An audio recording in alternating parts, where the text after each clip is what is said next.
Just a little bit of background on Joe. Joe LaMantia is a conscious leader who's transitioned from farming and beer distribution to healthcare reform, and he did so around 2010. Um, Through BevCap Management, his innovative healthcare programs have helped businesses save 40% on costs while improving outcomes and employee satisfaction. As a longtime investor in private companies, Joe champions transparent, sustainable business practices that prioritize employee well-being. In today's session, he's going to be discussing solutions that align with a company's purpose and demonstrating how courageous leadership can enhance employee well-being and drive success. For those that were with us at the CEO Summit and may have missed Joe's session, that's why we're bringing Joe back to the stage here virtually to share his point of views and perspectives. For those that were not there, again, this is an opportunity to experience Joe and his point of view on innovative healthcare solutions. So Joe, I'm going to pass it over your way. Thanks for being here with us today. All right. I appreciate it, Michael, and thank you very much for that kind introduction.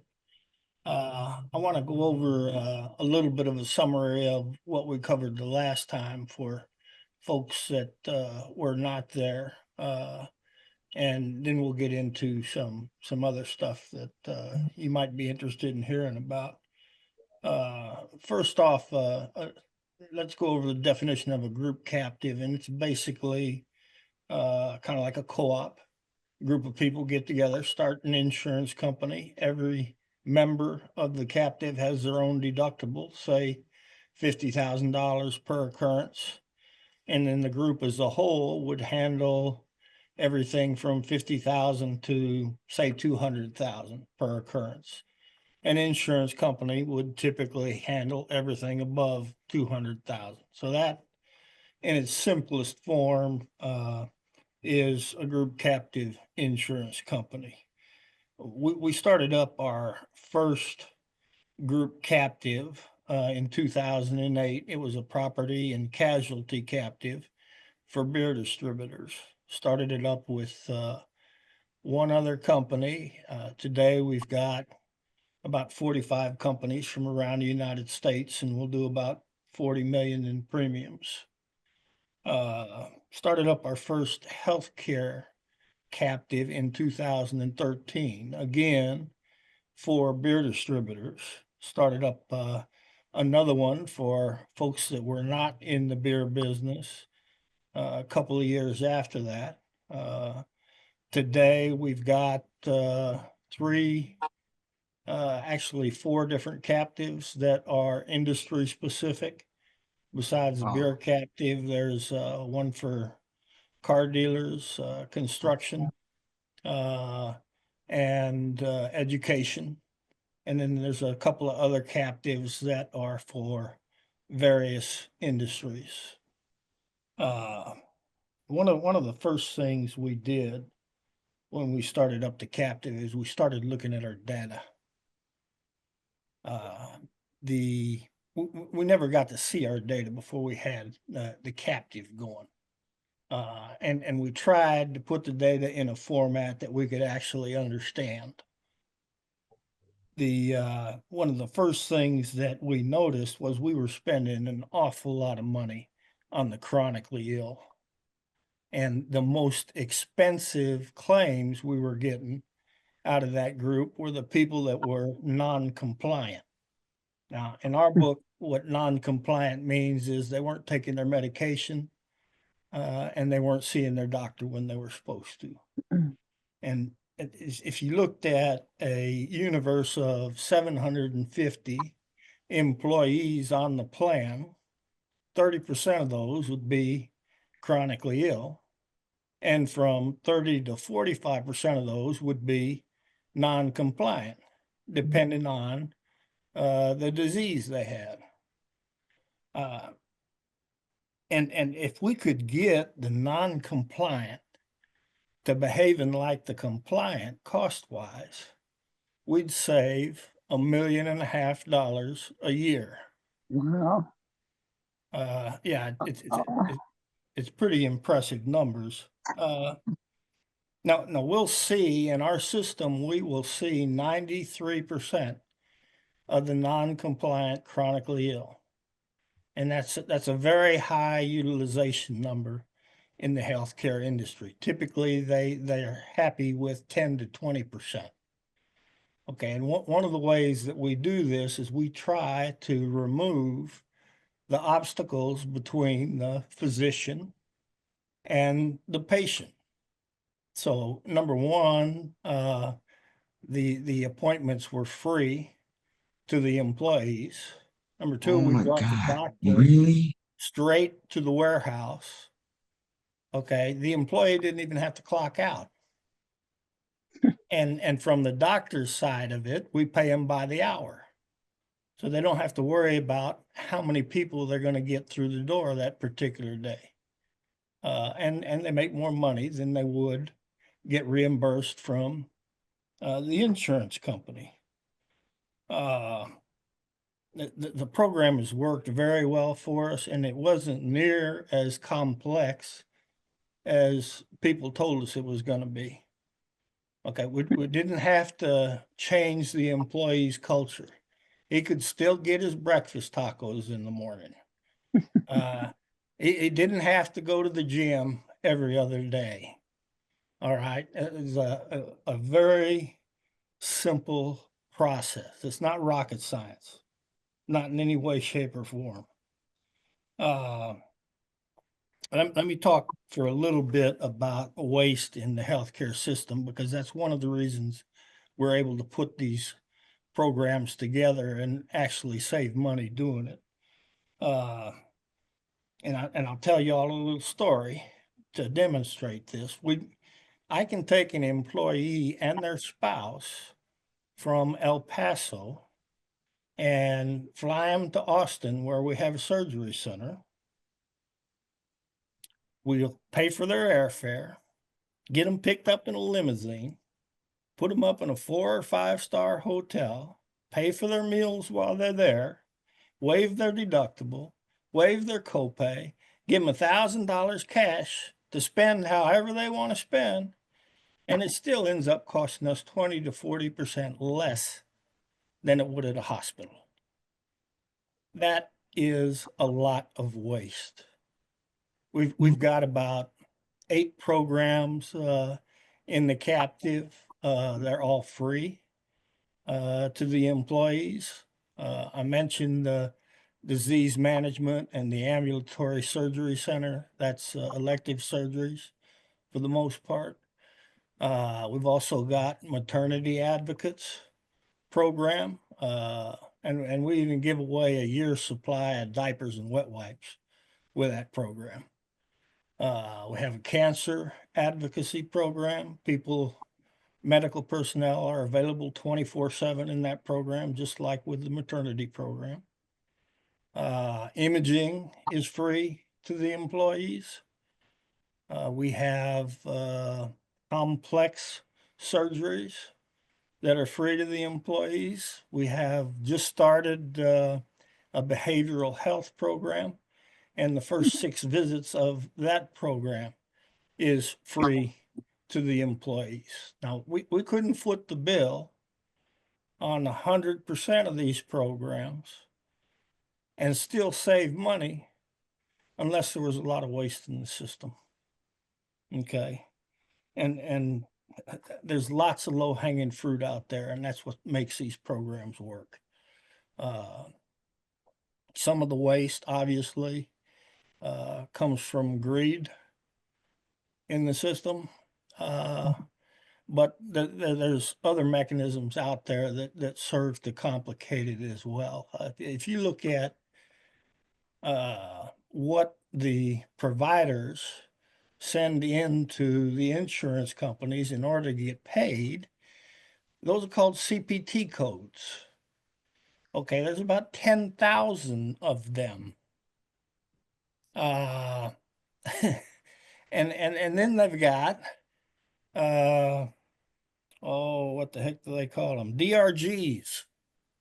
DRGs are groups of CPTs. Okay, everybody following that? We're going to get more complicated here in a minute. Then we got what's called ICD-10 codes. And there's only 70,000 of those.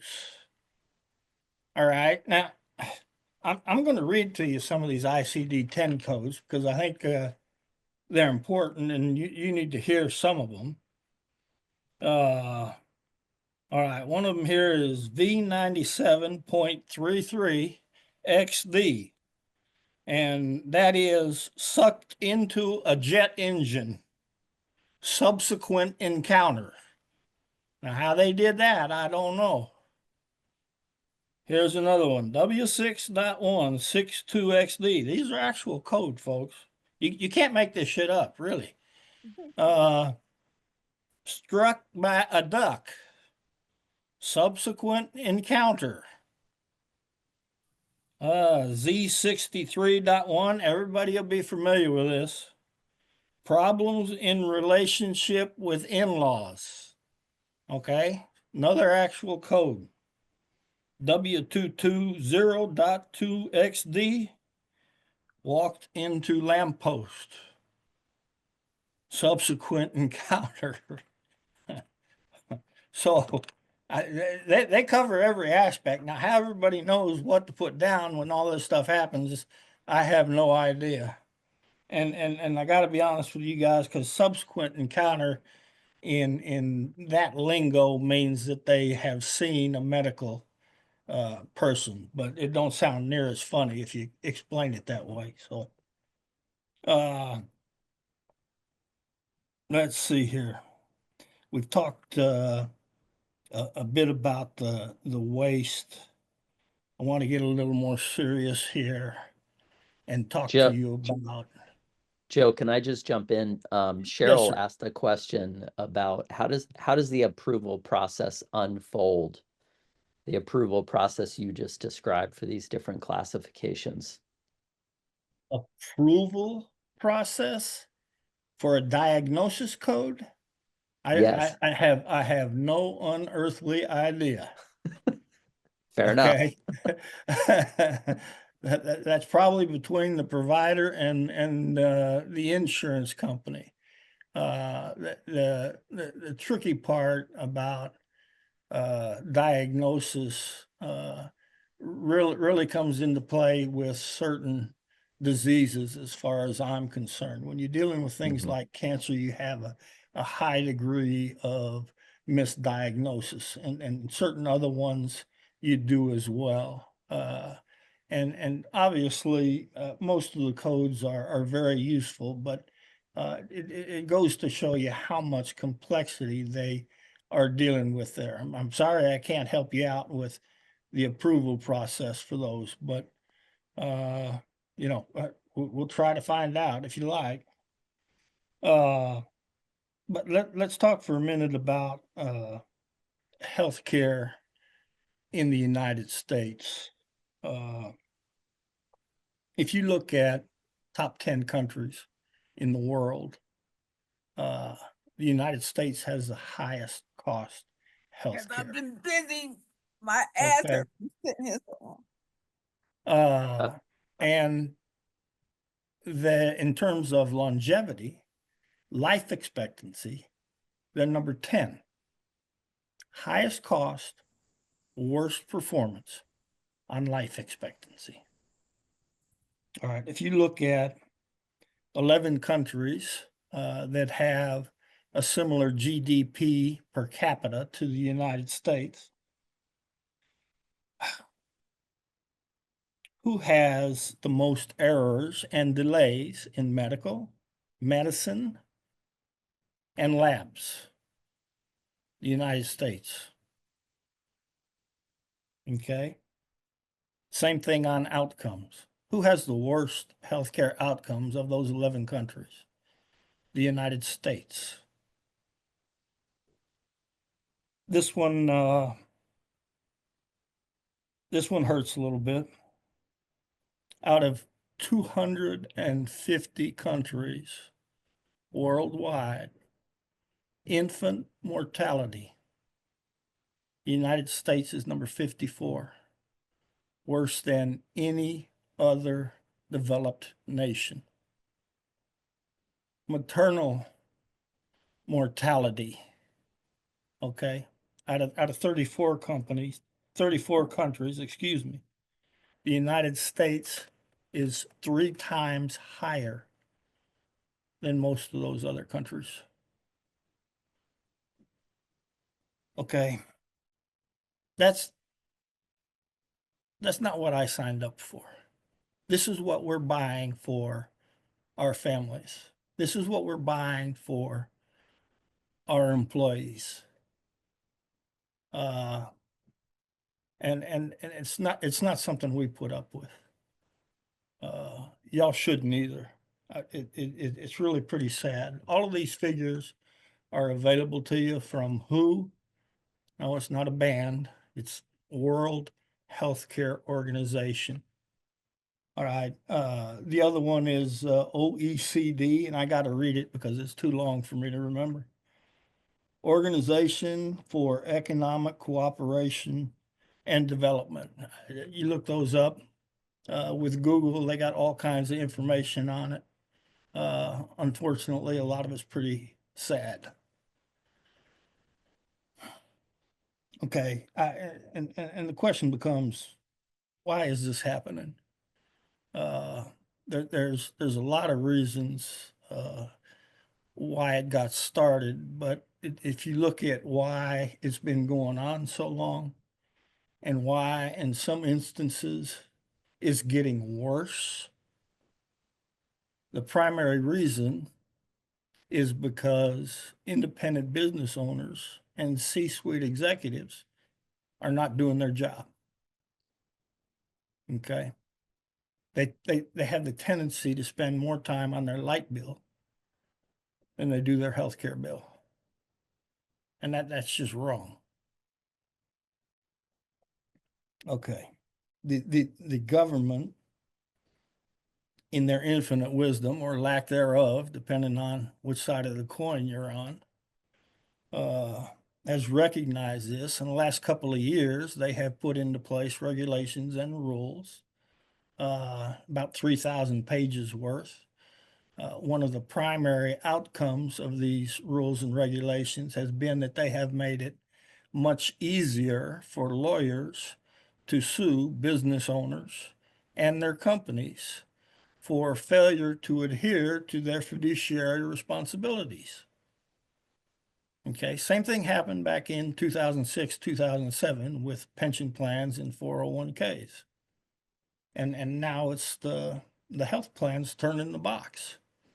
Couple of lawsuits out there already, large ones, Johnson & Johnson, Mayo's Clinic. There's a lot more coming. The DOL is throwing their hat in the ring. They're going to be coming to the table with some pretty hefty penalties, up to $100 a day per employee for as long as the infraction has occurred, plus the potential for criminal liability. And you talk about fiduciary responsibility. If you don't know how much your broker is getting paid, you're out of compliance. Okay, if you have gag clauses in any of your insurance contracts, and you do, you're out of compliance. Now, a gag clause is simply a clause that says your claims data is proprietary and you can't use it. That's a gag clause. And all you got to do to check it is look up your insurance policy, have somebody get it out, and look under the section, what's it called? Well, proprietary. And I'll get back to it when I figure that out. But I rest assured that most of y'all have that in your insurance contracts. you got to get rid of it. Okay. And the first place I'd go to get rid of it is my broker. And tell him it needs to be out of there. We've talked about a lot of the problems and issues in the healthcare industry, and I really shouldn't say a lot of. Y'all need to recognize that this is just the tip of the iceberg. I could sit here for 2 days and go over the different issues that come up in healthcare, and we still wouldn't be complete. Most of y'all would be asleep before we got done, but there's a lot to go over, a lot of mistakes being made. Let's talk a little bit about the things we can do to help try to resolve this problem. And I picked out 4 things that I chose just because they were the simplest to implement. Okay. They're not going to offer you the biggest return on investment. They're not the most important, but they're the easiest ones to implement. The first one, and some may see this as difficult, but the first one is get involved.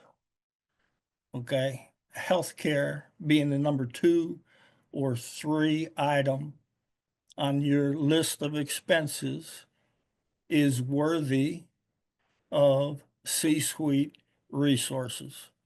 So are your employees. Okay. The second one I've got on my list is FMMA, Free Market Medical Association.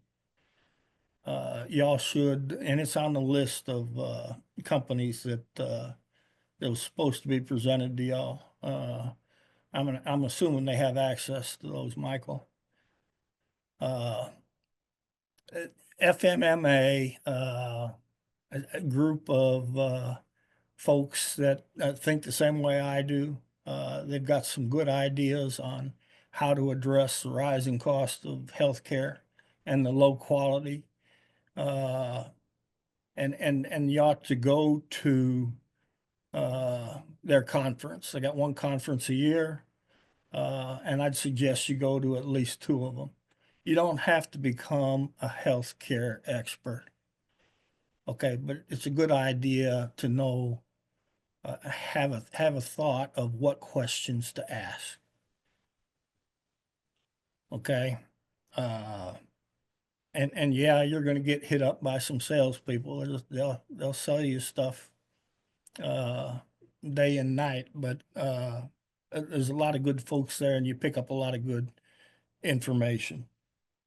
So those are 2 items. The next one that I've got is talk to some of your consultants on the fiduciary liability that's out there that really didn't exist 2 years ago. Don't go to your broker. It's too important for his level. Need to go to a financial consultant or a lawyer. We've used Jamie Greenleaf, and she's got a platform. Again, this is in the stuff that we provided you to you. She's got a platform called Fiduciary in a Box, and we've made that available to all the captive members. The 4th thing that I think you need to do is sit down and have a serious discussion with your broker. Okay. Now, if you're going to talk to your broker, you need to have some defense mechanisms in place. And the one we use the most often is this one right here, okay? And this keeps you from getting poked in the eyes when you're talking to them. Now, down in South Texas, we use something we call doble, all right? And that's double protection. And sometimes you need that as well.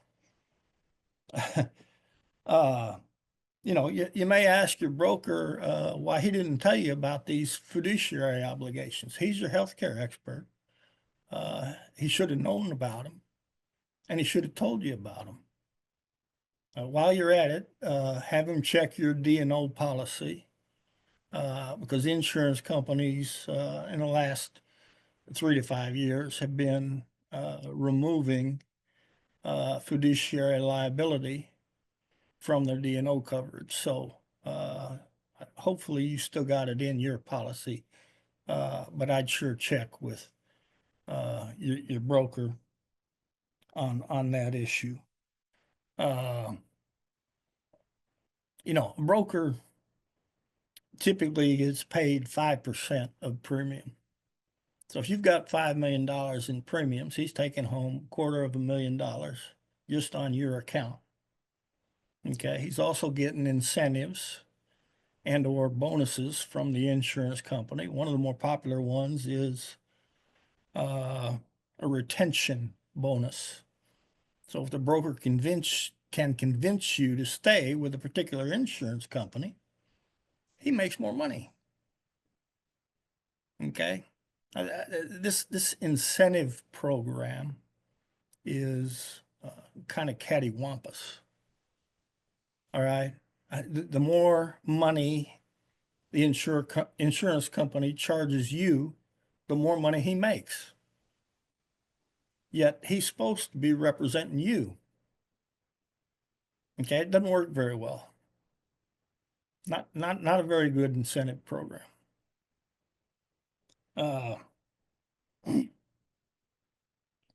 Okay, you need to ask yourself, is the job that this man or woman is doing for us worth $250,000? Whatever the amount he's getting paid. If all he's doing is being there for your open enrollment and telling you, hey, I got some good news for you. We got them to come down from a 12% increase to a 6% increase.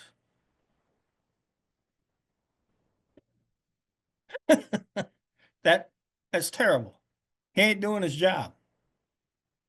You need to look for somebody else. And don't let me give you the wrong impression here, folks. There are some good brokers out there.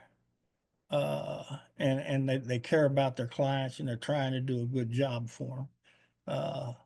But if they're stuck in that old incentive program, sometimes it's a little difficult for them to get out of it. So I would spend the time to make sure I got the right broker, because he can make such a big difference in what you're doing.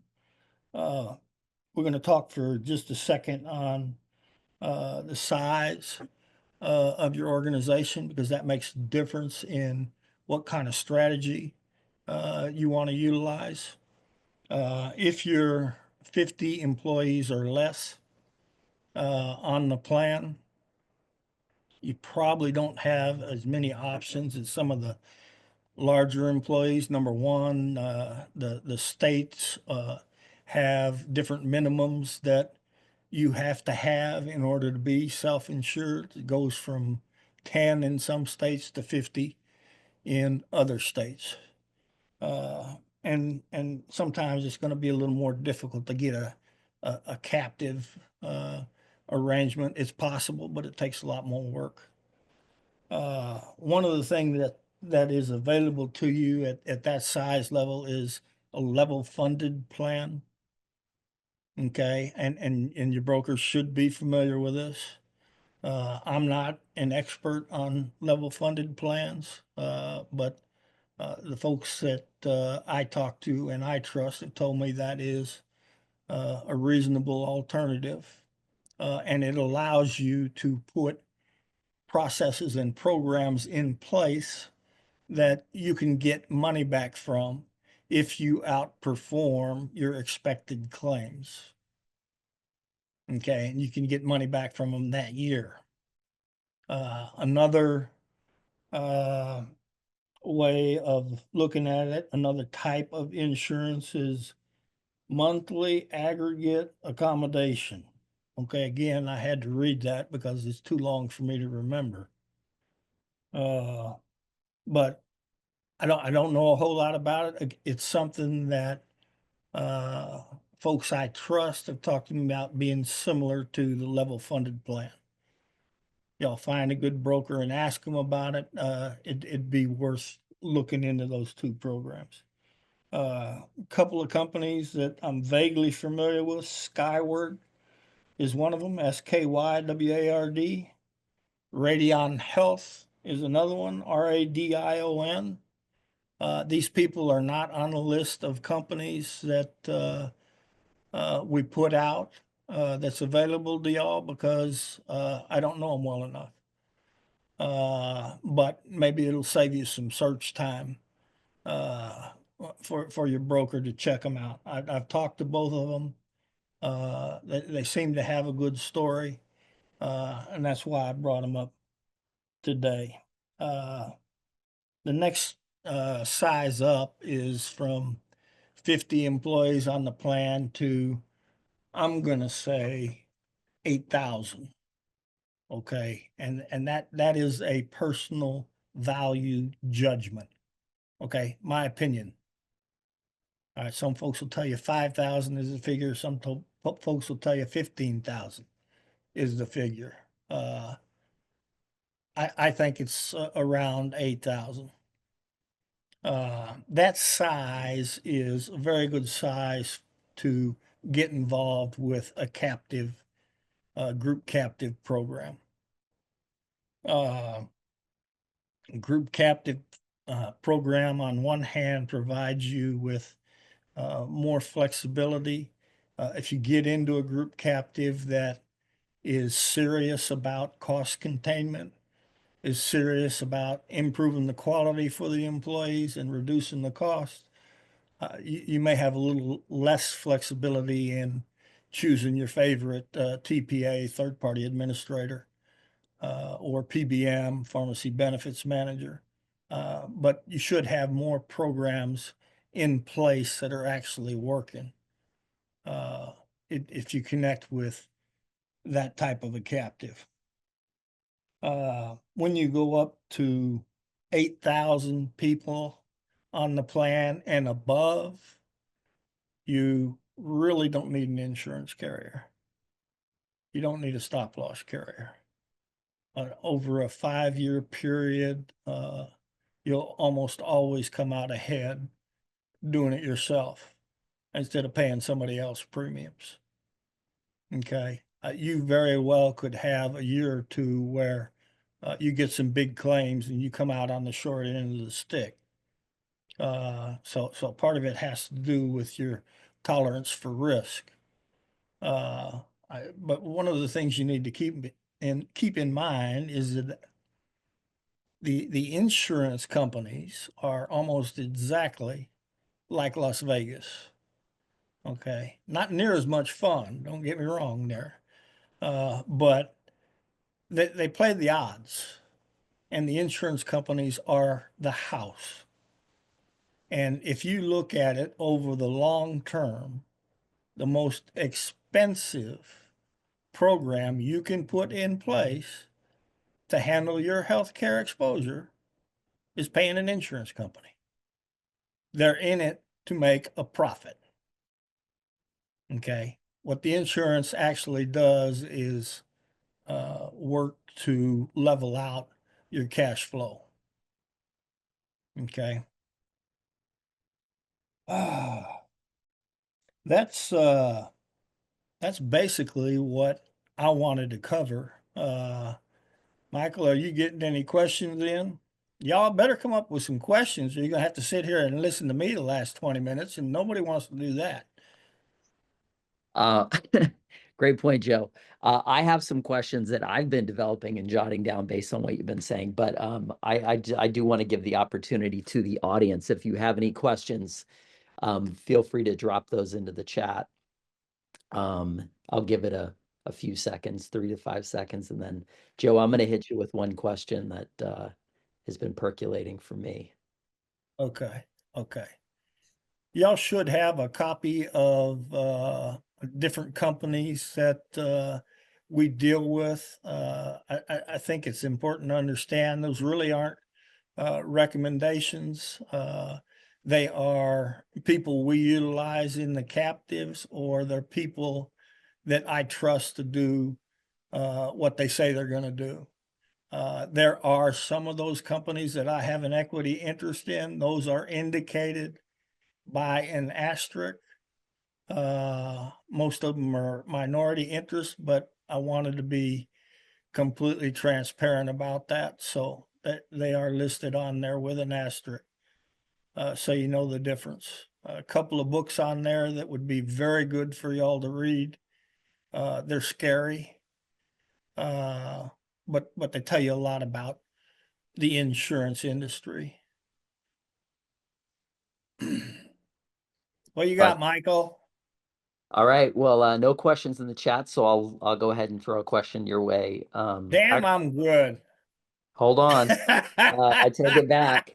We got Anthony asking, what tactics have you seen persuade employers to switch from fully insured to self-insured? It seems most are weary and reluctant. Okay. Was the first part of that what captives or tactics? Tactics with a T, tactics. Tactics. Have you seen persuade employers to switch from fully insured to self-insured? You know, I don't know that you know, from a broker standpoint, what tactics to use. I'm not a broker. I'm a long ways from it. But some of the advantages of captives. Number one, your actual exposure from being in a group captive compared to fully insured is practically nil. Okay. If you look at it over a 5-year period, it's probably less. Being self-insured with the proper captive program is going to be equal to or less than being fully insured. And people don't understand that. Okay. They both got their deductibles. The portion that belongs to the group within the captive, the second layer that I talked about, you get premium for that to cover those expenses. You do have to come up with some capital to cover some additional exposure. If you have too many low-level claims, you may have to dip into that capital structure. But over a 5-year period, you're going to come out spending less money and having less exposure in the captive arena. Okay. And even on a year-to-year basis, the amount of additional exposure you may have in a captive is very small. So that's something that not a lot of people know about. I think you can take advantage of best practices in the captive. There's a lot of people that are in the same box that you are. And if they're in the captive, they're willing to share things that have worked for them and things that didn't work for them. And it takes a lot of the footwork out of doing it on your own. Okay. If you're on your own, you're going to be responsible for the due diligence on every single cost containment process that you bring into the plan. With the captive, the proper group captive, that's already been done for you. Okay, they're already in place. And they should be working, or the captive would have gotten rid of them. So those are some of the things that I would think about. I would also think about, and again, the captive that is set up properly. You're not reliant on somebody else's outside of your captive loss experience. Okay, it's only your group that is being measured. And for instance, we've got our own MGU. MGU is a managing general underwriter. The insurance company does not set our premiums. We do. Now we have to go by a set of guidelines okay? And that's to be expected, but we set our premiums, okay? Because we're familiar with our processes more than other people do. We can give credit for programs that are in place. We're a typical insurance company probably going to do that, especially on a fully funded program. So hopefully that gives them a little idea what we're talking about. Indeed, I believe it does, Joe. Thank you for that. And appreciate the audience filling the chat with questions. We'll get to a few more here. Amanda asked the question, Joe, what type of company would be a good fit for a captive? Example, should it be of a certain size? Okay, the size, as I mentioned earlier, is between 50 and 8,000. Okay. Personally, I think above 8,000 is a good fit under an administrative arrangement. In other words, not with a stop loss carrier, but somebody who could share in the cost prevention measures, the quality improvement measures that a group already has in place. Plus, I'd rather go to a PBM, Pharmacy Benefits Manager, or TPA, with 100,000 employees than I would 8,000 employees. Makes a big difference. So, and as far as the industry, it makes very little difference. I will tell you that you probably are going to get a little less benefit out of a captive situation if you are a McDonald's, a Sports Clips. Okay. It's very difficult to implement some of these programs when you only have 10 employees in one particular area. So it's nice if you have from 75 to 100 employees in a particular spot, and you can take advantage of 100% of what the captive has to offer. If they're spread out, yeah, you can still take advantage of some of them, but not all of them. Hopefully that answers your question. Thank you, Joe. Thank you, Mark. I'm going to get to both of your questions here. So, Joe, have you experienced a truly catastrophic case, for example, a kidney transplant, extreme premature birth, needing natal care, in your insured universe? And how did you help, or how did you manage those costs and care? Okay. The only one that I can remember was $3 million for premature baby. And basically we worked with the insurance company to manage it, and we also did a bill review afterwards. And there are times when the bill review is phenomenally helpful and has the potential of knocking $3 million down to 800,000. But keep in mind that in the captive, everything over, say, 350,000, whatever you set it up as, belongs to the insurance company. So you need to work with the insurance company in order to manage that process for a particular member, because most of the money that's involved in that claim is theirs.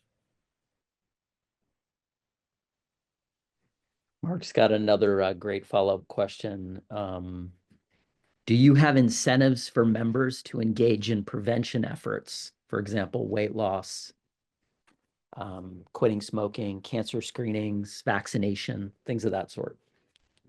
All right, I'm gonna get myself in trouble here now. I'm not particularly fond of wellness programs. Okay, for me, it's a dirty word. It's a good way to waste money. And there are lots of people out there that'll argue with me. Okay, and including some of them that are in the captive. Typically, we attempt to isolate a program or problem and try to develop incentives around that. And the best example for me to give you is COVID. Okay. During and after COVID, we noticed that our large claims were creeping up, and they came up from 27% of our total spend to 34% of our total spend. So we tried to isolate what the problem was. And the best thing that we were able to come up with was that folks were not going to see their primary care physician. They weren't getting their checkups. All right. They were not going in for their screenings for cancer and other diseases like that. They weren't getting their follow-ups from their screenings. Okay. So what happens when you have that situation is you get into more late stage development on your diseases, and those are enormously more expensive to deal with than if you catch them early. So we developed an incentive program for people to go and talk to their primary care physician, get their checkup, and we also included cancer screenings with that incentive. Our current year, the large claims are back down to underneath 30%. Okay. And I said this the last time. If I look at our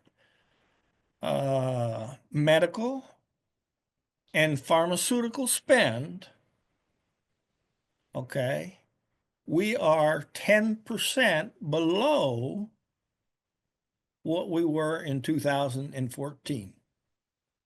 Okay. Not too many insurance companies can make that claim. So I gotta feel like the program that we put in place was beneficial. It's working. Getting the people to go see and get their checkups, go see their primary care physician. All right. Get their screenings has helped us reduce the cost of large claims. So when we talk about putting things in place to affect the larger population, do we do smoking cessation? No. We've tried it. We could not get it to work. Somebody is going to quit smoking when they want to quit smoking, and they're not going to do it beforehand. You use the gym. Okay. The people that are going to use the gym are the people that have always used the gym. The best program we have to bring in people that normally would not see a physician, wouldn't take care of themselves, is the disease management program, because we specifically target the people that are non-compliant. These are people that may not even have a PCP, a primary care physician. Okay. But instead of broadcasting something, we try to isolate an issue so that we can relate metrics, measurable outcomes, and see how well the program is actually working, which is very difficult to do with most wellness programs.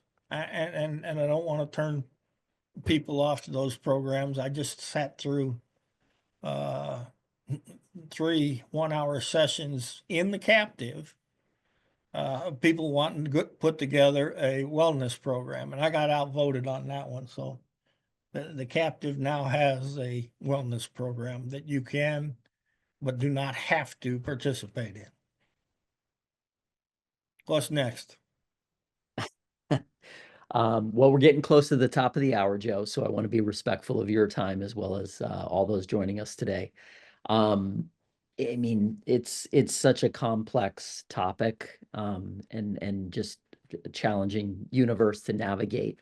I think in closing, I would just like to ask you, what are 2 to 3 things that you would like our audience to think about as they leave this call as it pertains to healthcare and the solutions available? The 4 things I mentioned, get them done. They're simple to do. They're easy to check on. Start the process. Y'all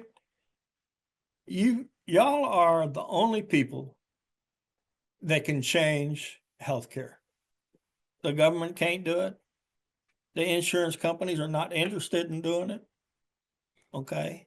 Everybody says they're working to reduce the cost. That's their revenue.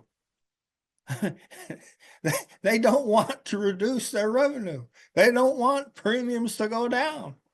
I'm sorry. They say that, but it's not correct. The brokers don't want to change it. Some of the major hospitals probably don't want to change it.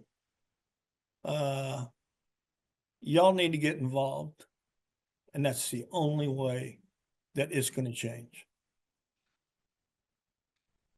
Excellent. Well, thank you for that, Joe. Timothy, I wanted to just give you an invitation if you wanted to say a few words. Again, Timothy is our. Oh. Hey, Timothy.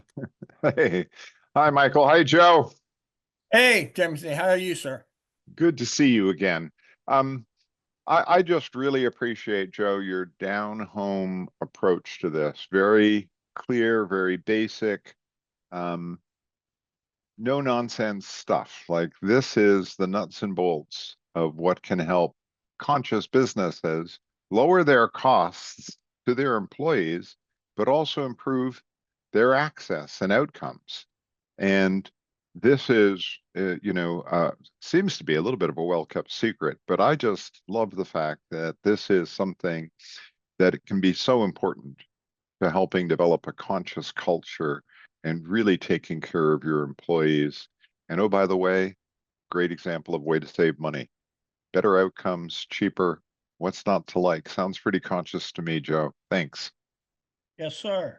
Glad to help out anytime. If y'all have questions or want me to do something else, I'm happy to help, because we all need to work to solve this issue, or it won't get solved. Thank you. Thank you. Back to you, Michael. Thanks, Timothy. Joe, to that point, if you wouldn't mind, how can people follow you, find out more information, get in touch as needed? Oh boy, follow you sounds like it's something on Twitter. I Instagram, don't do that stuff. If something happens to my phone, I give it to my kids and say, "Hey, fix this." Okay. Technology and me, I got an allergy, and it's technology. I don't know how to answer that question. Follow me. If you got specific questions or something you want to ask, drop me a line. Best way to get hold of me is email, and just make sure you got conscious capitalism in the subject matter, so I don't throw it out.